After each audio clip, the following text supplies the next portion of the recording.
Cette scène, surprise par une caméra de télévision américaine, révèle au monde entier que l'armée israélienne a reçu l'ordre de frapper,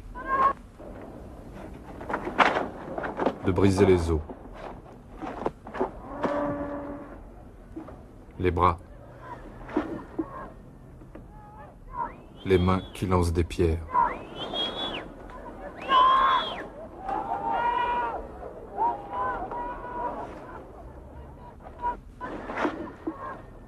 אתם משחיתים את נפש הנוער שלנו, שעה שאתם משלחים אותם מול נשים וילדים.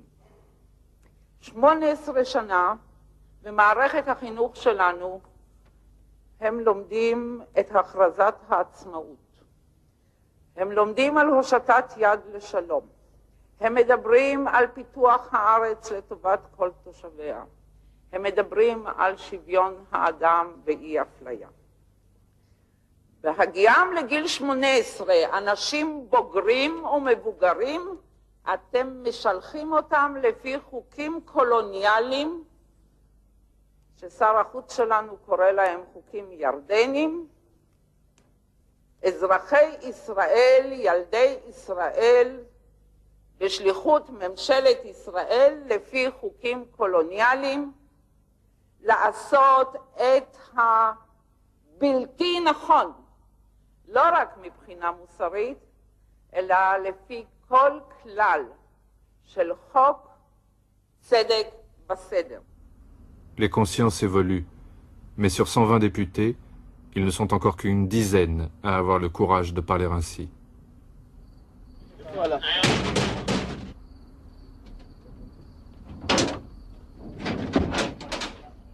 Trois ans ont passé et le monde a changé. La guerre froide est terminée.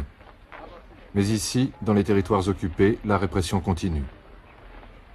Au Koweït, les résolutions de l'ONU sont appliquées par la force, mais ici, on attend depuis 23 ans. James Baker, le secrétaire d'État américain, a géré la crise du Golfe par la manière forte. Maintenant, il a un plan pour la paix israélo-arabe.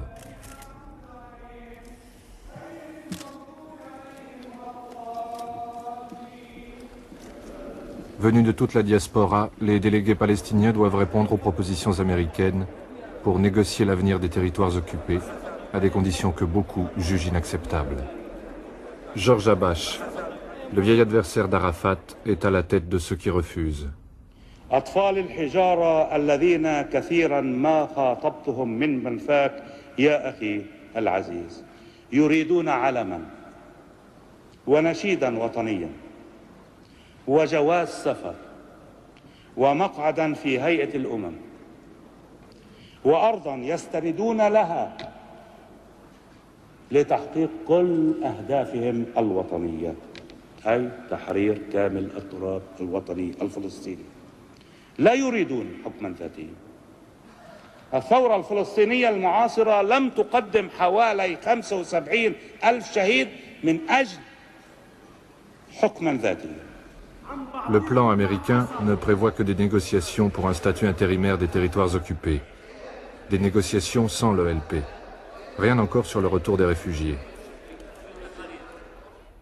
Arafat sait que c'est à la fois la dernière chance et un premier pas vers la paix. Mais il est bien seul pour convaincre. Tous ses compagnons les plus proches sont morts, assassinés. «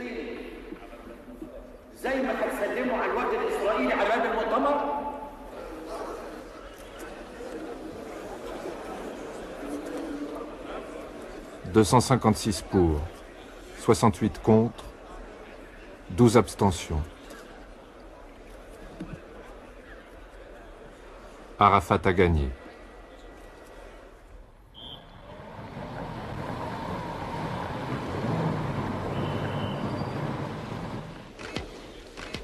Le nouvel ordre mondial.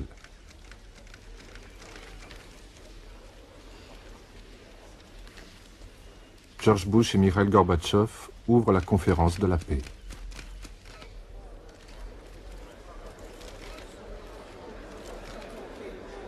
Pour la première fois, tous les voisins d'Israël sont là pour négocier. La Syrie, la Jordanie, le Liban ont envoyé leur ministre des Affaires étrangères. Shamir, lui, s'est déplacé en personne pour mieux défendre sa position. Il ne cédera rien.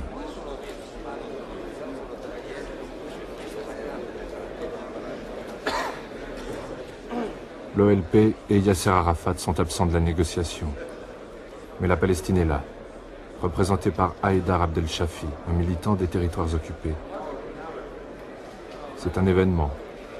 Pour la première fois, un Palestinien négocie directement l'avenir de son peuple, et il a été officiellement mandaté par Yasser Arafat.